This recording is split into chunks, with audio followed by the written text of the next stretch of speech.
الحمد لله رب العالمين وبه نستعين محمد وعلى آله وصحبه أجمعين أما بعد. وعن عبد الله بن الشخير رضي الله عنه أنه قال: أتيت النبي صلى الله عليه وسلم وهو يقرأ: ألهاكم التكاثر. قال: يقول ابن آدم: مالي مالي، وهل لك يا ابن آدم من مالك إلا ما أكلت فأفنيت، أو لبست فأبليت، أو تصدقت فأمضيت. رواہ مسلم۔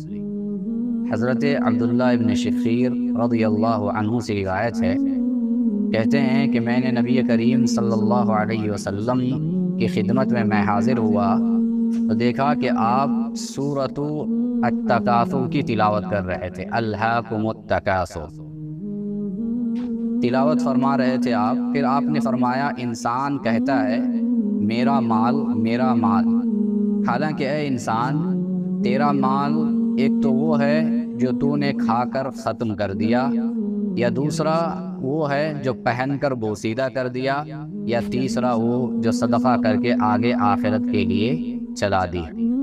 اس حدیث کو امام مسلم نے روایت کیا۔ پیارے نبی صلی اللہ علیہ وسلم کے صحابی حضرت عبداللہ بن شخیر رضی اللہ عنہ ایک عظیم روایت پیارے نبی سے روایت کرتے ہیں، ایک عظیم حدیث روایت کرتے ہیں۔ آپ صلی اللہ علیہ وسلم مال دولت وغیرہ کے سلسلے میں بہت سارے فرامین آپ کے موجود ہیں۔ انسان اللہ سے غافل ہو کر کے اگر مال و دولت کے پیچھے پڑے تو انسان کے لیے یہ مال و دولت صحیح نہیں ہے، بہتر نہیں ہے، اس کی آخرت کے لیے تباہی کا ذریعہ ہے۔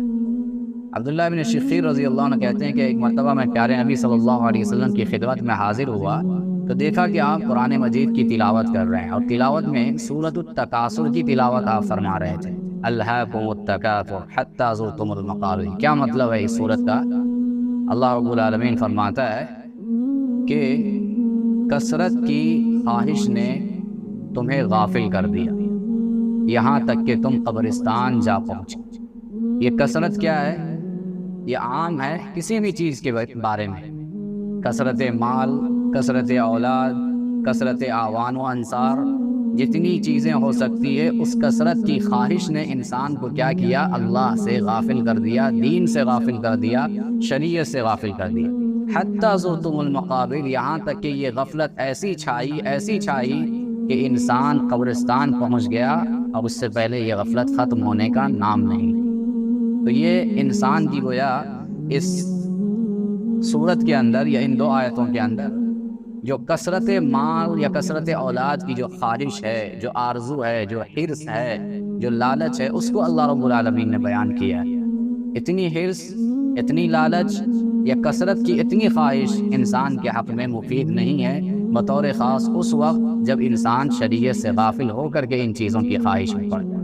اور پیارے نبی صلی اللہ علیہ وسلم پھر اس کے بعد کیا فرماتے ہیں؟ صحابی کہتے ہیں کہ آپ نے فرمایا کہ ابن آدم، انسان کہتا ہے کہ میرا مال میرا مال، دن بھر مال کے پیچھے لگا رہتا ہے، زندگی بھر مال کے پیچھے لگا رہتا ہے، مال کے طلب کے پیچھے لگا رہتا ہے، میرا مال کرتا رہتا ہے، حالانکہ اس کا مال کیا ہے؟ وہ جو حاصل کر رہا ہے، جو کوشش کر رہا ہے، بھاگ دوڑ کر رہا ہے، جو طلب کر رہا ہے، وہ اس کا مال نہیں ہے۔ اس کا مال تو وہ ہے جو وہ کھا چکا اور کھا کر کے ختم کر دیا۔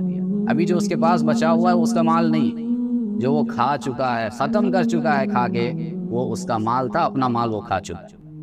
یا جو کپڑا اس نے پہن کر کے بوسیدہ کر دیا، خراب کر دیا، وہ کپڑا پھٹ گیا، وہ جو پہن چکا کپڑا وہ اس کا مال، ابھی جو خریدے گا وہ اس کا مال نہیں ہے۔ اسی طریقے سے پیارے نبی فرماتے ہیں کہ انسان کا مال وہ ہے جو اس نے صدقہ کر دیا، اللہ کے راستے میں کسی محتاج، غریب یا مساجد، مدارس وغیرہ کو دے دیا، جو مال صدقہ کر دیا، وہی مال انسان کا مال ہے۔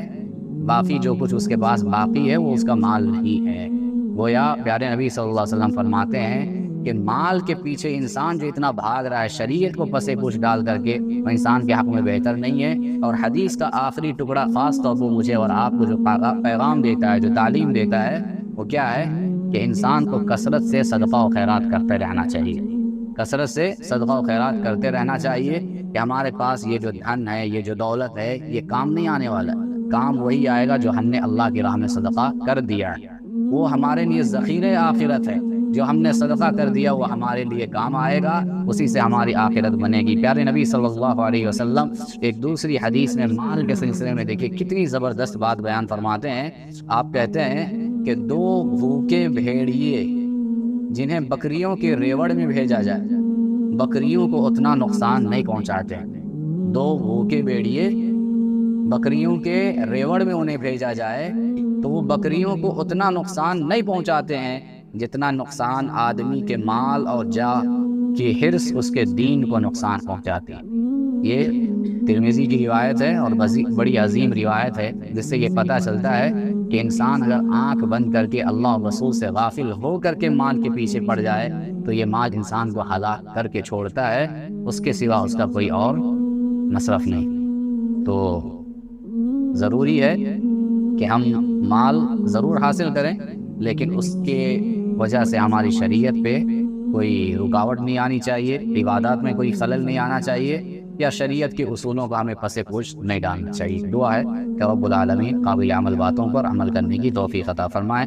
آمین۔ وآخر دعوانا الحمدللہ۔